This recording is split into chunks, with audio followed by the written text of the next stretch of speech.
ಎಲ್ಲರೂ ಹೇಗಿದ್ದೀರಾ? Welcome back to my new vlog. Sunday ಮಾರ್ನಿಂಗಿಂದನೇ ವಿಡಿಯೋ ಸ್ಟಾರ್ಟ್ ಮಾಡಿದ್ದೀನಿ. ಸಂಡೇ ಅಂದರೆ ಆಬ್ವಿಯಸ್ಲಿ ನಾನ್ ವೆಜ್ ಇರುತ್ತೆ. ಇವತ್ತು ಸಂಡೇ ಸ್ಪೆಷಲ್ ಬಂದು ಚಿಕನ್ ಸಾಂಬಾರ್ ಮತ್ತು ಚಿಕನ್ ಲಿವರ್ ಫ್ರೈ, ಆಮೇಲೆ ಚಿಕನ್ ಕಬಾಬ್. ಸೊ ನಮ್ಮ ಮನೇಲಂತೂ ಒಂದೇ ಐಟಮ್ಗಂತೂ ಸೆಟಲ್ ಆಗೋಲ್ಲ, 2-3 ಇರಲೇಬೇಕು ನಾನ್ ವೆಜ್ ಮಾಡಿದಾಗ.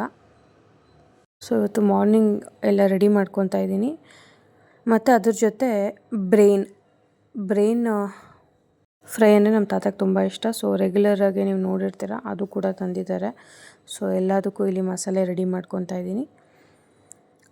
ಆನ್ ದ ಅದರ್ ಹ್ಯಾಂಡ್ ನನ್ನ ಹಸ್ಬೆಂಡ್ ಮನೆ ಕ್ಲೀನ್ ಮಾಡೋಕ್ಕೆ ಹೆಲ್ಪ್ ಮಾಡ್ತಾಯಿದ್ದಾರೆ. ಸೊ ಬೆಳಗ್ಗೆನೆಲ್ಲ ಕ್ಲೀನ್ ಮಾಡಿ ಸ್ನಾನ ಮಾಡಿ ಪೂಜೆ ಅವ್ರ ಡಿಪಾರ್ಟ್ಮೆಂಟು. ಸೊ ಎಲ್ಲ ಮುಗ್ದಿತ್ತು. ಇನ್ನು ಅಡುಗೆ ಮಾಡ್ಕೊಳಕ್ಕೆ ನಾನೆಲ್ಲ ರೆಡಿ ಮಾಡ್ತಾಯಿದ್ದೆ. ಇಲ್ಲಿ ಮಸಾಲೆ ಪುಡಿ ನೋಡಿ, ಆಲ್ಮೋಸ್ಟ್ ಈ ಬಾಕ್ಸ್ ಫುಲ್ಲು ಮಾಡಿದ್ದು ಒಂದು 2 kg ಆಗೋಷ್ಟು ಎಲ್ಲ ಖಾಲಿಯಾಗಿದೆ. ಮಸಾಲೆ ಪುಡಿ ಅಂದರೆ ಧನಿಯಾ ಪೌಡರ್ನ ನಾವು ಮಸಾಲ ಪುಡಿ ಅನ್ನೋದು. ಸೊ ಇವಾಗ ಇದು ಮತ್ತೆ ಮಾಡ್ಕೊಬೇಕು.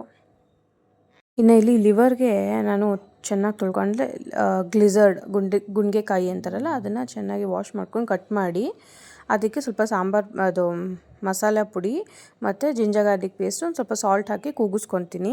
ಇದು ಆ್ಯಕ್ಚುಲಿ ನಂಗೆ ಒಬ್ರು ಕೇಳಿದ್ರು, ಅದಕ್ಕೋಸ್ಕರ ನಾನು ಇದನ್ನು ರೆಸಿಪಿ ತೋರಿಸ್ತಾ ಇರೋದು. ಮತ್ತು ಇವಾಗ ಅದನ್ನೇನು ಕೂಗಿಸ್ಕೊಂಡಿರ್ತೀರಿ ಅದನ್ನು ನಾವು ಆನಿಯನ್ ಒಗ್ಗರಣೆ ಹಾಕ್ಬಿಟ್ಟು ಲಿವರ್ ಹಾಕಿ ಮಿಕ್ಸ್ ಮಾಡಿ ಆಮೇಲೆ ಈ ಗುಂಡಿಗೆಕಾಯಿ ಏನು ಬೇಯಿಸ್ಕೊಂಡಿರ್ತೀವಿ ಅದನ್ನು ಹಾಕಬೇಕು. ಮತ್ತು ಮಸಾಲೆ ನಾನು ಸಾಂಬಾರ್ದು ಮಸಾಲೆನೇ ಎತ್ತಿ ಇದಕ್ಕೆ ಹಾಕಬೇಕು. ಸೊ ಇದು ಬಾಣಲಿಲಿ ಚೆನ್ನಾಗಿ ಕುದಿಸ್ಕೊಂಡ್ಮೇಲೆ ಒಗ್ಗರಣೆ ಕೊಡಬೇಕು. ಈಗ ಈ ಕಡೆ ಸಾಂಬಾರು ಕೂಡ ರೆಡಿ ಆಯಿತು ನೋಡಿ. ಇದ್ರದ್ದೇ ಮಸಾಲೆ 1-2 ಸೌಟ್ ತೊಗೊಂಡು ಅದಕ್ಕೆ ಹಾಕಿರ್ತೀನಿ ನಾನು. ಸೀರಿಯಸ್ಲಿ ತುಂಬ ಅಂದರೆ ತುಂಬ ಟೇಸ್ಟಿಯಾಗಿರುತ್ತೆ.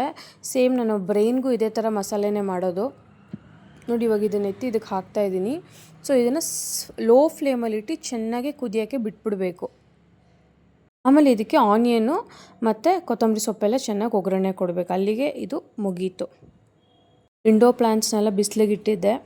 ಇನ್ನು ವೀಕ್ಲಿ ಟ್ವೈಸು ಬಿಸಿಲಿಗೆ ಇಡಬೇಕಲ್ವ ಇಂಡೋ ಪ್ಲ್ಯಾಂಟ್ಸ್ನೆಲ್ಲ. ಸೊ ಸಂಡೇ ಕೂಡ ಅದರ ರೂಟೀನ್ ಆಗಿರುತ್ತೆ. ಇನ್ನು ಅದೆಲ್ಲ ಮುಗಿಸ್ಕೊಂಡು ಊಟ ಎಲ್ಲ ಮಾಡಿಕೊಂಡು ನಾವು ಬಂದಿದ್ದೆ ಹೇರ್ ಕಟ್ಗೆ. ಬಿಕಾಸ್ ಲಾಸ್ಟ್ ವ್ಲಾಗಲ್ಲಿ ನೀವು ನೋಡಿದ್ರಿ ಪ್ಯಾಕಿಂಗ್ ವ್ಲಾಗ್ ಆಗಿತ್ತು. ಸೊ ನಾವು ಟ್ರಿಪ್ ಹೋಗೋದಕ್ಕೆ. ಸೊ ನನ್ನ ಮಗನಿಗೆ ಸಲೂನಿಗೆ ಕರ್ಕೊಂಬಂದಿದ್ವಿ. ಅವನಿಗೆ ಹೇರ್ ಕಟ್ ಮಾಡಿಸ್ಬೇಕಿತ್ತು, ತುಂಬ ದಿನ ಆಗಿತ್ತು. ಸೊ ಹಿಂಗೂ ನಾವು ವೆಕೇಷನ್ ಹೋಗ್ತಾ ಇರೋದ್ರಿಂದ ಎರಡಕ್ಕೂ ಆಗುತ್ತೆ ಅಂತ ಸ್ವಲ್ಪ ಲೇಟಾಗೆ ಮಾಡಿಸ್ತಾಯಿದ್ವಿ. ನಾವು ಬಂದಿರೋದು ಯೂನಿಲಾನ್ಗೆ. ನಾವು ಬಂದಿರೋದು ಯಶವಂತಪುರ ಮಿಲ್ಕ್ ಕಾಲೋನಿ ಬ್ರಾಂಚ್ಗೆ. ರೆಗ್ಯುಲರಾಗಿ ಈ ರೋಡಲ್ಲಿ ಓಡಾಡ್ಬೇಕಾದ್ರೆ ಒಂದ್ಸಲ ಟ್ರೈ ಮಾಡೋಣ ಅಂದ್ಕೊಂಡು ಬಂದ್ವಿ. ಬಟ್ ಚೆನ್ನಾಗೇ ಮಾಡಿದ್ರು. ಬಟ್ ಇವ್ನದು ಏನು ಪ್ರಾಬ್ಲಮ್ ಅಂದರೆ ಇವ್ನು ಸ್ವಲ್ಪ ಸಿಲ್ಕಿ ಹೇರ್ ಇರೋದ್ರಿಂದ ಯಾವುದೇ ಸಲೂನ್ಗೆ ಹೋಗಿ ಹೇರ್ ಕಟ್ ಮಾಡಿಸಿದ್ರು ಇವನಿಗೆ ಸರಿಯಾಗಿ ಕೂತ್ಕೊಳ್ಳೋದೇ ಇಲ್ಲ ಕೂದಲು. ಸೊ ಯಾವಾಗಲೂ ಅವನಿಗೆ ಸೆಟ್ ಮಾಡ್ತಾನೆ ಇರಬೇಕು, ಅದೊಂದು ಇಶ್ಯೂ ಅವನಿಗೆ. ಮತ್ತು ಹೊರಗಡೆಗಿಂತ ತುಂಬ ಏನು ಪ್ರೈಸಿ ಆಗಿಲ್ಲ, ಅಫೋರ್ಡಬಲಾಗೇ ಇದೆ. ಇನ್ನು ಇದರಲ್ಲಿ ಮೆಂಬರ್ಶಿಪ್ ಕಾರ್ಡ್ ಕೂಡ ಇರುತ್ತೆ. ನಾವು ಇಯರ್ಲಿ ಇಷ್ಟು ಅಂತ ಪೇ ಮಾಡಿದ್ರೆ ನಾವು ಯಾವ ಬ್ರಾಂಚಲ್ಲಿ ಬೇಕಾದ್ರೂ ಕೂಡ ಇವ್ರ ಸರ್ವಿಸ್ನ ತೊಗೊಳ್ಬೋದು. ಫಾರ್ ಎಕ್ಸಾಂಪಲ್ ನಮಗೆ ವಿದ್ಯಾರಣ್ಯಪುರ ಹತ್ರ ಆಗುತ್ತೆ ಅಂದರೆ ಅಲ್ಲೂ ಕೂಡ ತೊಗೊಳ್ಬೋದು, ಜಸ್ಟ್ ಕಾರ್ಡ್ ಮಾಡಿಸ್ಕೊಂಡ್ರೆ. ಮತ್ತು ಐಬ್ರೋಸ್ ಆಗಿರ್ಬೋದು, ಫೇಶಿಯಲ್ಲು, ವ್ಯಾಕ್ಸಿಂಗು, ಇದು ಕೂಡ ನಾವು ಹೊರಗಡೆ ನಾರ್ಮಲ್ ಸಲೂನ್ಸ್ಗೆ ಕಂಪೇರ್ ಮಾಡಿದಾಗ ಒಂಚೂರು ಜಾಸ್ತಿ ಇರೋದು ಅಷ್ಟೇ, ತುಂಬ ಏನು ಜಾಸ್ತಿ ಅನಿಸಲ್ಲ, ಅಫೋರ್ಡಬಲಾಗೇ ಇದೆ. ಫೈನಲಿ ನನ್ನ ಮಗನ ಹೇರ್ ಕಟ್ಟು ಆಯಿತು ಆಫ್ಟರ್ 45 to 1 hour. ಇನ್ನು ನಾವು ಇದನ್ನೆಲ್ಲ ಮುಗಿಸ್ಕೊಂಡು ಬರ್ತಾ ಆನ್ ದ ವೇ ಕ್ಯಾಲೆಂಡರ್ ಬೇಕಾಗಿತ್ತು, ಬ್ಯಾಂಗ್ಳೂರ್ ಪ್ರೆಸ್ದು. ಸೊ ಕನ್ನಡ ವರ್ಷನ್ ಬೇಕಾಗಿತ್ತು ನಮಗೆ. ಸೊ ಒಂದು ಕಮ್ಮಿ ಅನ್ನೋ ಒಂದು 10 ಅಂಗಡಿ ಹುಡುಕಿದ್ದೀವಿ, ಕನ್ನಡ ಸಿಕ್ಕಿಲ್ಲ, ಬರೀ ಇಂಗ್ಲೀಷೇ ಇತ್ತು. ಸೊ ಬೇರೆ ಆಪ್ಷನ್ ಇಲ್ಲ, ನಾವು ಸ್ಟಾರ್ಟಿಂಗಲ್ಲೇ ತೊಗೊಬೇಕಾಗಿತ್ತು, ತೊಗೊಂಡ್ಲಿಲ್ಲ. ಆಮೇಲೆ ಇದನ್ನೇ ತೊಗೊಂಡ್ವಿ. ಈ ಕ್ಯಾಲೆಂಡರಲ್ಲಿ ನಮಗೆ ಪ್ರತಿಯೊಂದು ಡೀಟೇಲ್ಡಾಗಿ ಇರೋದಕ್ಕೋಸ್ಕರ ನಾವು ಇದನ್ನೇ ಹುಡ್ಕೊಂಬರೋದು. ನಕ್ಷತ್ರ, ಅಮಾವಾಸ್ಯೆ, ಪೌರ್ಣಮಿ, ಈ ಥರ ಸುಮಾರು ಡೀಟೇಲಿಂಗು ಇದರಲ್ಲಿ ಇರುತ್ತೆ. ನೀವು ಯಾರೆಲ್ಲ ಇದನ್ನು ಈಗಲೂ ಯೂಸ್ ಮಾಡ್ತೀರಾ?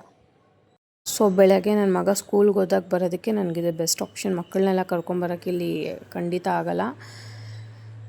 ಇಲ್ಲಿ ಮಾರ್ನಿಂಗ್ ಬಂದಿದ್ದಕ್ಕೆ ಸ್ವಲ್ಪ ರಶ್ ಕಮ್ಮಿ ಇತ್ತು ನೋಡಿ. ಇಷ್ಟು ಮಾರ್ನಿಂಗ್ ಬಂದೇ ಇಷ್ಟು ರಶ್ ಅನಿಸ್ತಾ ಇತ್ತು. ಸೊ ಸ್ಯಾಟರ್ಡೆ ಸಂಡೇ ಅಂತೂ ಕಾಲಿಡೋಕ್ಕೂ ಆಗೋಲ್ಲ. ಸೊ ಇಲ್ಲಿ ಸುಮಾರಷ್ಟು ಶಾಪ್ಸ್ ಇದೆ ಅದು ಅಂತಲ್ಲ. ನೀವು ಯಾವ ಶಾಪ್ಗೆ ಹೋಗ್ತೀರಾ ಅನ್ನೋದಕ್ಕಿಂತ ನೀವು ಎಷ್ಟು ಬಾರ್ಗೇನಿಂಗ್ ಮಾಡ್ತೀರಾ ಅದರ ಮೇಲೆ ಹೋಗುತ್ತೆ. ಫಸ್ಟ್ ಎಂಟ್ರಿ ಆಗ್ತಾ ಇದ್ದಂಗೆ ನಿಮಗೆ ಇಲ್ಲಿ ಸುಮಾರಷ್ಟು ಜನ ಸ್ಯಾರಿ ಶಾಪ್ಸ್ಗೆ ಇನ್ವೈಟ್ ಮಾಡ್ತಾ ಇರ್ತಾರೆ, ಬನ್ನಿ ಸ್ಯಾರೀಸಾ ಲೆಹೆಂಗಾಸ ಅಂತ.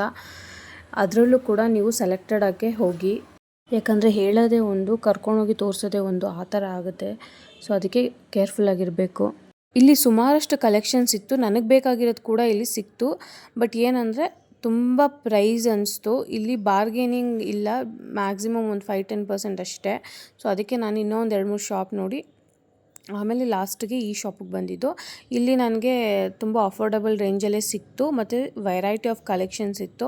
ಇಲ್ಲಿ ರೆಡಿಮೇಡ್ ಕೂಡ ಇದೆ, ವರ್ಕ್ ಬ್ಲೌಸ್ದು ಪೀಸ್ ಕೂಡ ಸಿಗುತ್ತೆ ನಿಮಗೆ. ಸೊ ಇನ್ನು ಅದನ್ನೆಲ್ಲ ಮುಗಿಸ್ಕೊಂಡು ಇನ್ನು ಸಣ್ಣ ಪುಟ್ಟ ಜ್ಯುವೆಲ್ರಿ ಶಾಪಿಂಗ್ ಮಾಡಬೇಕಾಗಿತ್ತು.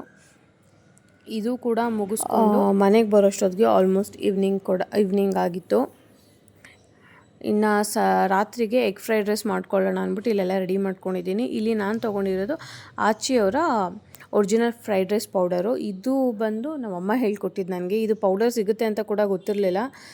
ಇದು ತೊಗೊಂಡು ಇದರಲ್ಲೇ ನಾರ್ಮಲಾಗಿ ಮನೇಲಿ ಹೇಗೆ ಮಾಡ್ಕೊಳೋದು ಅಂತ ಒಂದು ಸತಿ ತೋರಿಸು. ಬಟ್ ತುಂಬ ಟೇಸ್ಟಿಯಾಗಿತ್ತು. ಇದಾದಮೇಲೆ ರೆಗ್ಯುಲರಾಗಿ ನಾವು ಮಾಡ್ಕೊಳಕ್ಕೆ ಸ್ಟಾರ್ಟ್ ಮಾಡಿದ್ವಿ, ನಮ್ಮದೊಂದು ಸ್ವಲ್ಪ ಸ್ಪೈಸಸ್ ಹಾಕ್ಕೊಂಡು. ಇಲ್ಲಿ ನಾರ್ಮಲ್ ವೈಟ್ ರೈಸ್ ಬಿಸಿ ಮಾಡ್ಕೊಂಡಿದ್ದೀನಿ ಮತ್ತು ಇಲ್ಲಿ ಪ್ಲೇನ್ ಎಗ್ ಬುರ್ಜಿ ಮಾಡ್ಕೊಂಡಿದ್ದೀನಿ. ಈಗ ಇದಕ್ಕೆ ಆನಿಯನ್ನು ಚೆನ್ನಾಗಿ ಸಣ್ಣದಾಗಿ ಚಾಪ್ ಮಾಡಿಕೊಂಡು ಇವಾಗ ಎಣ್ಣೆಗೆ ಮಿಕ್ಸ್ ಮಾಡ್ಕೊಬೇಕು, ಎಣ್ಣೆಲಿ ಹಾಕ್ಕೋಬೇಕು. ಚೆನ್ನಾಗಿದು ಫ್ರೈ ಆಗ್ತಾ ಇದ್ದಂಗೆ ಇದಕ್ಕೆ ನಾವು ಫ್ರೈ ಮಾಡಿಟ್ಕೊಂಡಿರೋ ಅಂಥ ಎಗ್ ಬುರ್ಜಿ ಮತ್ತು ಆ ಪೌಡರ್ ಏನಿದೆ, ಅದು ಪೌಡರ್ ತುಂಬ ಸ್ಟ್ರಾಂಗ್ ಆಗಿರುತ್ತೆ, ನಿಮ್ಗೆ ಎಷ್ಟು ಬೇಕೋ ಅಷ್ಟು ಹಾಕ್ಕೊಬೋದು. ನಮ್ಮ ಮನೇಲಿ ಸ್ವಲ್ಪ ಜಾಸ್ತಿನೇ ಮಸಾಲೆ ಇಷ್ಟಪಡ್ತಾರೆ. ಸೊ ನಾನು 2 ಪ್ಯಾಕೆಟ್ಸ್ ಫುಲ್ಲು ಹಾಕಿದೆ ಇದಕ್ಕೆ. ಸೊ ಅಂದರೆ ಇದೊಂದು ಮುಕ್ಕಾಲು ರೈಸ್ ಆಗೋಷ್ಟು, ಈ ಬಾಣಲಿಲಿ ಒಂದು ಮುಕ್ಕಾಲು ಆಗೋಷ್ಟು ರೈಸ್ಗೆ 2 ಪೌಡರ್ಸ್ ಪ್ಯಾಕೆಟ್ ಹಾಕಿದ್ದೀನಿ. ಮತ್ತು ಕೊತ್ತಂಬರಿ ಸೊಪ್ಪು ನಿಮ್ಮ ಚಾಯ್ಸು, ಇಲ್ಲ ಸ್ಪ್ರಿಂಗ್ ಆನಿಯನ್ ಇದ್ದರೆ ಸ್ಪ್ರಿಂಗ್ ಆನಿಯನ್ ಕೂಡ ಹಾಕ್ಕೊಳ್ಬೋದು. ಇದು ಪನ್ನೀರ್ ಫ್ರೈಡ್ ರೈಸ್ ಮಾಡ್ತೀರಿ, ಇದರಲ್ಲೇ ಸೇಮ್ ಪ್ರೊಸೀಜರೇ. ಅದು ತುಂಬ ಟೇಸ್ಟಿಯಾಗಿರುತ್ತೆ ಪನ್ನೀರ್ ಫ್ರೈಡ್ ರೈಸು. ಅದು ಕೂಡ ನೀವು ಒಂದು ಸತಿ ಟ್ರೈ ಮಾಡಿ. ನಾರ್ಮಲ್ ನೀವು ಪೆಪ್ಪರ್ ಪೌಡರ್ ಹಾಕಿ ಡೈರೆಕ್ಟ್ ಮಾಡೋದಕ್ಕೂ ಈ ಪೌಡರ್ ಯೂಸ್ ಮಾಡಿ ಮಾಡೋದಕ್ಕೂ ಸೇಮ್ ಹೋಟೆಲ್ ಸ್ಟೈಲ್ ಥರನೇ ಇರುತ್ತೆ, ನಿಮಗೆ ಟೇಸ್ಟಿಯಾಗಿ ಕೂಡ ಇರುತ್ತೆ. ಬೇರೆ ಕಂಪ್ನಿದ್ರಲ್ಲೂ ನಿಮಗೆ ಸಿಗುತ್ತೆ, ಬಟ್ ಈ ಕಂಪ್ನಿದು ತುಂಬ ಟೇಸ್ಟಿಯಾಗಿರುತ್ತೆ.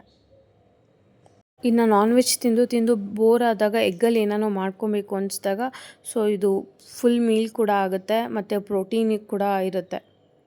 ಹೀಗೆ ವಿಡಿಯೋ ಎಂಡ್ ಮಾಡೋ ಟೈಮ್.